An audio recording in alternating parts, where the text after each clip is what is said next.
સુખી થવાની એક ફોર્મ્યુલા આપું. જિંદગીમાં અપેક્ષાઓ જ ના રાખશો. આવું હું નહીં, આવું આલ્બર્ટ આઇન્સ્ટાઈન કહે છે. આપણી જે બિનજરૂરી અપેક્ષાઓ છે ને, એ આજે આપણને ઘણા બધા પ્રોબ્લેમ્સ આપણા માટે ઊભા કરી રહી છે.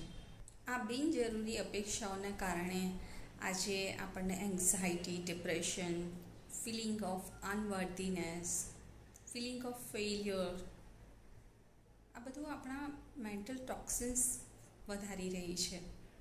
આજે આપણે આટલા બધા સ્યુસાઇડના કેસીસ જોઈ રહ્યા છે. કેમ?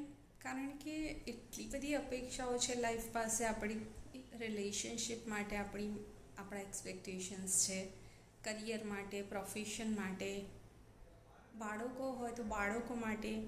આપણે એટલા બધા એક્સપેક્ટેશન્સ રાખી રહ્યા છે કે જ્યારે એ એક્સપેક્ટેશન્સ પૂરા નથી થતા તો આપણી અંદર એંગર, ગિલ્ટ, અનવર્ધીનેસ, એવા એટલા બધા મેન્ટલ ટોક્સિન્સ આપણી અંદર જમા થાય છે. કોમ્પિટિશનની ભાવના, કે આ બધું એક લિમિટ કરતાં વધી જાય તો આપણે હેન્ડલ નથી કરી શકતા. અને એ જ કારણ છે કે અત્યારે એન્ઝાયટી અને ડિપ્રેશનના કેસ વધી રહ્યા છે.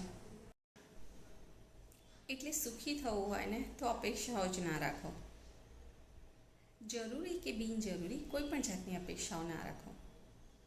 હું એમ નથી કહી રહી કે તમે ગોલ ના રાખો, હાઈ ગોલ સેટ ના કરો. હું એમ કહી રહી છું કે ગોલ સેટ કરીને just do your hard work, just put your efforts, પર એના આઉટકમ્સની અપેક્ષાઓ ના રાખો કે એનું આઉટકમ આવું જ આવશે. કારણ કે destiny has decided something else for you. એટલે કદાચ એવું બને કે તમે બહુ જ હાર્ડવર્ક કર્યું છે, પણ છતાં પણ તમને એ વસ્તુ ડેસ્ટિની આપતી નથી, એ તમારી ડેસ્ટિનીમાં નથી.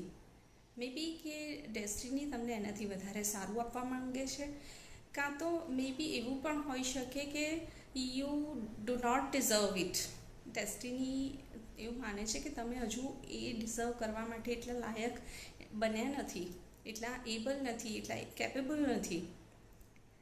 એટલે ઇન શોર્ટ કે અપેક્ષાઓ ના રાખો, just do your best, give your best. અને અપેક્ષાઓ જે વ્યક્તિ નથી રાખતા ને એ જિંદગીમાં ઘણી બધી માનસિક તકલીફોથી બચી જાય છે. And that is the best way to live a good, healthy and happy life. આ બિનજરૂરી અપેક્ષાઓને કારણે જ આજે લોકોની મેન્ટલ હેલ્થ આટલી ડિસ્ટર્બ થઈ રહી છે. અને એ જ કારણ છે કે આજે high blood pressure, high cholesterol, heart attack, depression, stress, anxiety, insomnia, આ બધા હેલ્થ ઇશ્યુઝ વધી રહ્યા છે. કારણ કે આપણા મેન્ટલ ઇમોશન્સ એન્ડ ફિલિંગ્સ આજે બહુ ડિસ્ટર્બ થઈ રહ્યા છે. અને એટલે એ બધા આપણા બોડી પર અલગ અલગ રોગના માધ્યમથી ડિલિવર થઈ રહ્યા છે.